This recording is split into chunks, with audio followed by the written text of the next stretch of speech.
शब्दैमा लेख्ने हो कि तिमीलाई भाव नै पोख्ने हो कि हेराइले देख्ने हो कि तिमीलाई पछ्याउँदै भेट्ने हो कि कहिले हावाको त्यो बेगसँगै हो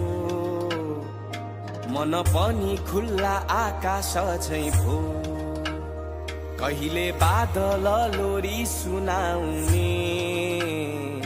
शिरिरी तरी जाने तालै हो ए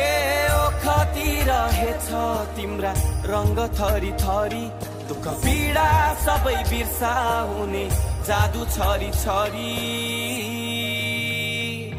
मेरो आफ्नै मन परी मलाई लैजाऊ न चरी मलाई लैजाऊ न चरी मेरो